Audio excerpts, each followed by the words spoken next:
The Trek Fuel has been a mainstay in the full suspension mountain bike market ever since it was first released almost 20 years ago. So it was no surprise that when Trek released the first motorized version of the bike, the Fuel EXE, in 2022, it was an instant classic. And today, the wizards at Trek have done it again, taking the same class-leading drive unit of the Carbon EXE and fitting it to an alloy frame. So in this video, we're gonna take a deep dive into this latest model from Trek, as well as compare it to other comparable lightweight EMTBs on the market. And I can't think of a better place to start than with the bread and butter of every e-bike, the drive unit. Like I said a second ago, this new alloy e-bike from Trek features the same drive unit that they use on the Carbon EXE, and that is the TQ HPR 50. HPR stands for Harmonic Pin Ring, and it's an e-bike motor technology that's unique to TQ. Now, I'm not gonna get into too much detail on how this motor works, but all you need to know is that it makes for a lighter, quieter, and more compact motor than a traditional gear or belt-driven one. And as you'd imagine, this results in a lighter, more compact frame that's gonna look and ride a little bit more like a traditional analog mountain bike.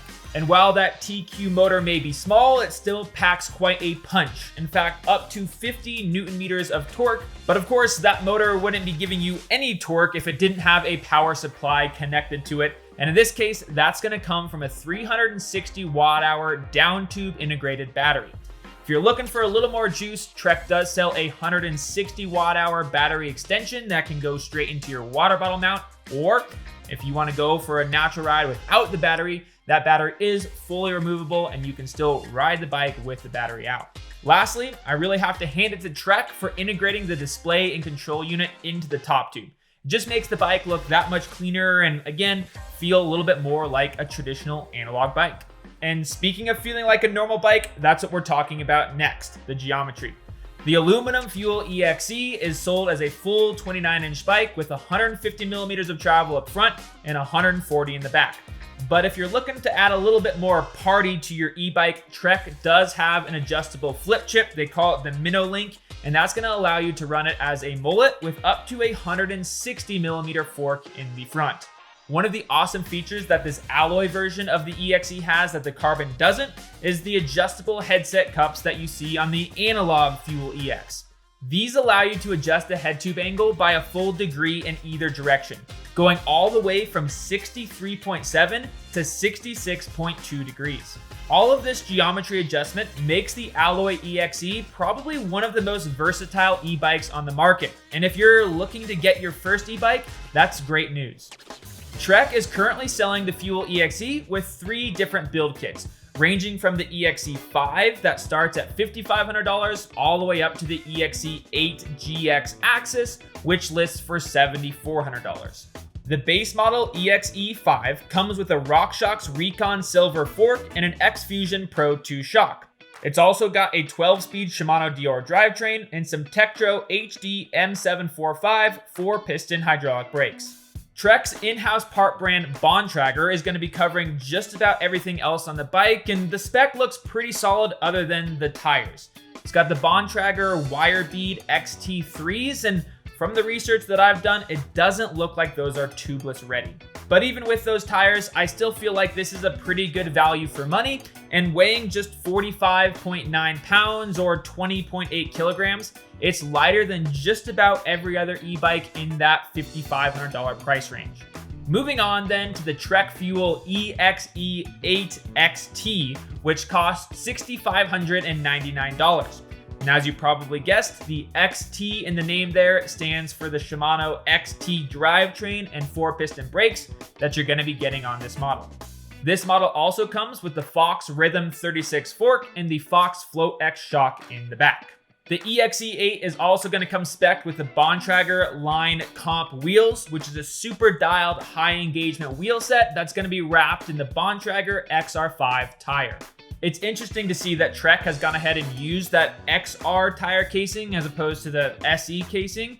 XR is essentially Bontrager's lighter weight trail casing, and I would think that on a 40-pound e-bike you'd want something a little stiffer. That said, I'm sure it's one of the things that's allowed this bike to squeeze in just under 45 pounds. In fact, this EXE8 is actually the lightest of all of the Alloy Trek Fuel EXE bikes, weighing just 44.3 pounds or 20.1 kilograms. The third and most expensive version of the Alloy Fuel EXE is the EXE8 GX Axis. That's a lot of letters, and I can't believe I was able to string them together in the right order, but yes, this bike does come with that all-new SRAM GX transmission drivetrain. This all-new 12-speed drivetrain from SRAM is designed with e-bikes in mind, so it's pretty awesome that Trek's been able to spec this drivetrain on a bike at a pretty reasonable price. Other than that drivetrain, the only difference between this model and that 8XT version we just talked about is the brakes. Instead of getting Shimano brakes, you're going to be getting the SRAM DB8s. Throw all that together and you're still getting a sub 45 pound e-bike. This guy's gonna come in at 44.6 pounds or 20.2 kilograms. And while this new aluminum fuel EXE brings a ton to the table, it's also got some pretty serious competition, which is why I'm about to compare it to two other lightweight emtbs on the market right now. But first, if you're finding this video helpful or entertaining, then we at 99 Spokes would appreciate it if you would just go ahead and hit that like button and maybe even subscribe to our channel. Since we're pretty new here on YouTube, that's just gonna help more people find it and help us be able to spread the word about all the new bikes that are coming out. Thanks for doing that. Now on to the comparison. The first bike that I want to compare this new aluminum EXE to is actually its older brother. That's right, the carbon fiber version, or in this case, the EXE 9.5. This bike lists for $6,500, so it's kind of right there in the middle of the price range of these aluminum bikes. So what do you get for the same amount of money if you choose to go with carbon fiber? As you'd guess, it is a little bit lighter, coming in at 43.9 pounds or 19.9 kilograms. But it's not all rainbows and butterflies for the carbon fiber frame, because you are going to get quite a bit lower spec for the same price than if you went with the alloy model. So which is the winner? Well, it kind of depends on what you prioritize. If you really want to save that pound or pound and a half, then go with the carbon fiber version. But if you'd rather have some nicer suspension and drivetrain components, then the aluminum bike is going to be the one for you. Next, let's compare it to what's arguably one of Trek's biggest rivals, Specialized. In this case, it's the Specialized Turbo Evo Alloy Comp, which came out a couple years ago. When it was released, this bike costed a whopping $7,000, but right now is on sale for only $4,500 and weighs just 42.7 pounds. Sadly though, its age is starting to come through when you look at its drive system. It has the first generation Levo 1.1 motor, which produces just 35 Newton meters of torque with a 320 watt-hour battery. Lastly, the spec level on that Specialized is just about comparable to that of the EXE8, but with a slightly lower performing drivetrain. In this case, I am going to have to give the win to the Trek simply because you can upgrade all the other components on the bike and get it down lighter if you choose to, but the one thing that you really can't change is the motor, and that outdated motor in the Specialized Turbo Levo Alloy Comp really isn't just going to keep up with the Trek. The last bike I want to compare it to is a company that's been making pretty big waves in the e-bike industry lately, and that is Orbea. In this case, I'm going to be comparing it to the Orbea Rise H20, which lists for $59.99. The interweb was a little bit vague on the weight of this bike, but the top tier model, the H10, weighs just 35 pounds. So I'm sure that this H20 is still under 40 pounds or 18 kilograms, making it substantially lighter than any of the Trek Alloy EXE models.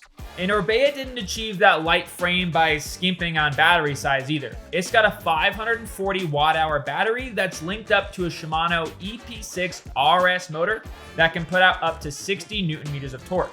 Lastly, the spec on this Orbea H20 sits right about in the middle between the EXE5 and the EXE8, which makes sense because its cost sits right about there in the middle as well. So who's the winner? Well, on paper, it does look like the Orbea Rise H20 has managed to pack a bit more value into that $6,000 price tag, but I think there's still something to be said about the whole Trek Fuel EX platform and all the awards that that bike has won, both in its electric version and analog version. So there you have it, the all-new aluminum Trek Fuel EXE. The last order of business is to give you the GOAT take. In other words, which bike would we at 99 Spokes recommend? For us, the clear winner is the EXE8 XT. While it's great to see a sub $6,000 emtb coming from the likes of Trek, you'll likely need to make some pretty major upgrades, most notably the suspension. This will push the price well over that of the EXE8 and still not account for the higher quality wheels and drivetrain that come on that bike. On the other hand, the EXE8 has just about everything you could ask for in a high-performance, lightweight emtb. There's honestly not a single part on there that I would be worried about replacing before the designated wear window. But we're curious to hear your take on this too. Let us know in the comments which of these 3 bikes you would take, or if you would choose a different lightweight emtb altogether. While you're down there, if you haven't done so already, please consider hitting that like button as well as subscribing to the 99 Spokes channel to make sure you don't miss out on any other content like this. And lastly, remember that bikes are for everyone. Have fun out there.